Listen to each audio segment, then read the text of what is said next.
Hey Melbourne, Dr. Ian here, and welcome to The Now. Today, exposed. 5 foods that can potentially be causing or triggering your migraines.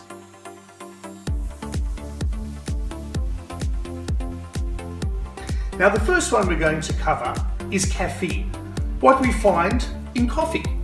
And the challenge we have with caffeine is it's a vasoconstrictor. Now to understand this better, we need to have a little bit of an understanding about migraine headaches. You see, migraine headaches are considered to be a vascular, a blood vessel headache. And there are 2 parts to the migraine attack. The first is when the blood vessels constrict, and this causes the auras some people discuss, those visual disturbances before they have the pounding headache. The second stage is vasodilation, when the blood vessels in the brain open up. And this is when we get that pounding headache, the nausea, the vomiting, and also the sensitivity to both light and sound.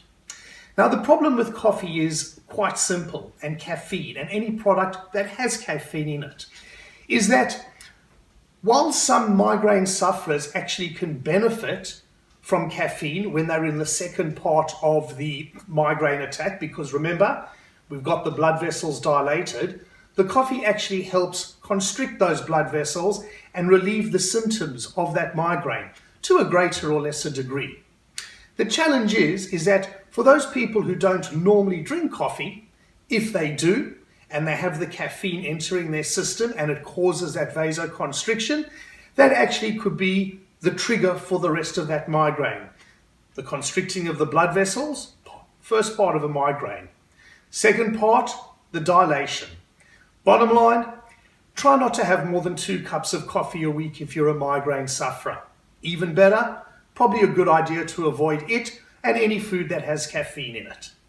Now, the next thing we need to talk about are these artificial sweeteners that are in thousands of products.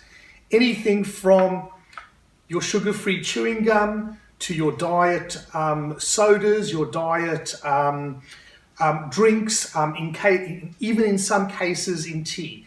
There are a lot of products that unfortunately have this aspartame in it.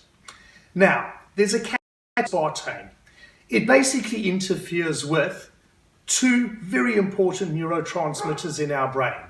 The first is serotonin, and the second is something called dopamine. Now with serotonin, what we find is that actually the NutraSweet or the aspartame, actually decreases the effect of the serotonin within the brain. And this results in the blood vessels dilating, part 2 of our migraine headache. The other thing is serotonin is a feel-good chemical in our body. And if its effects have been reduced, what we find is that we actually have an increase to the sensitivity of painful stimuli.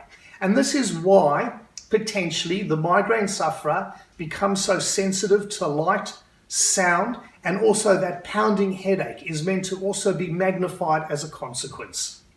Dopamine, on the other hand, what we found actually has a decrease in the amount of dopamine in the brain. And this too increases the sensitivity to painful stimuli. Again, try and avoid these artificial sweeteners. Now, the next one is bad news. One of our favorites, chocolate. And the challenge with chocolate is that, number 1, it has caffeine in. We've already discussed that. But it also has something known as beta-phenylethylamine. Now that is a mouthful. Short, we call it PEA. Now, there's a bit of a challenge with this phenylethylamine, P, and that is that in larger quantities, eating a lot of chocolate, for example, maybe, will actually increase dilation of blood vessels. But if we only have a little bit, it causes constriction of blood vessels. The challenge is, how much chocolate should we eat? We have no idea. Unfortunately, probably better staying away from it. Oh, by the way, this might also explain why some people crave chocolate before a migraine headache. They'll eat and eat and eat it because what's happening?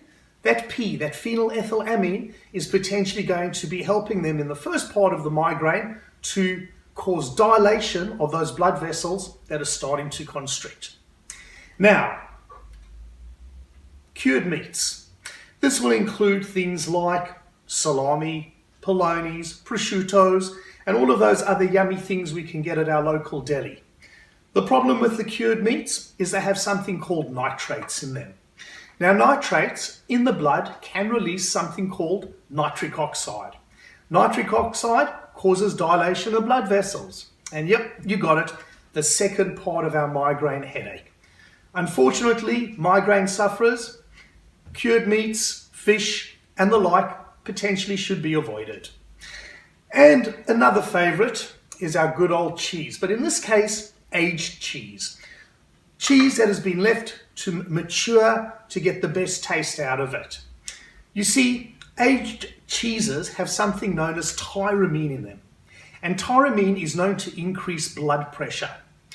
The other thing tyramine does is it also causes the release of something called norepinephrine, which is actually a vasoconstrictor. So on one hand, we've got blood pressure going up, and on the other hand, we've got blood vessels constricting, which kind of in my mind means, if I think about it, that the overall pressure within the vessels is going up, both from constriction and blood pressure increasing. There's a problem. This is going to irritate the blood vessels of the brain. It's also potentially going to cause the first part of that migraine headache, and the end result is we've got another trigger for migraine. Now, in all fairness, these 5 foods are probably the biggies that most migraine sufferers will find as triggers, but they are not the only ones. Realistically, migraine sufferers, what you need to do is actually try and figure out which foods in your life are the triggers. My advice, try to limit those triggers and see if your migraines improve in frequency, intensity, and duration. If you find that by removing a product out of your diet, you may no longer have as many migraines. Now, wouldn't that be a great thing? This is Dr. Ian. Thank you. Cheers.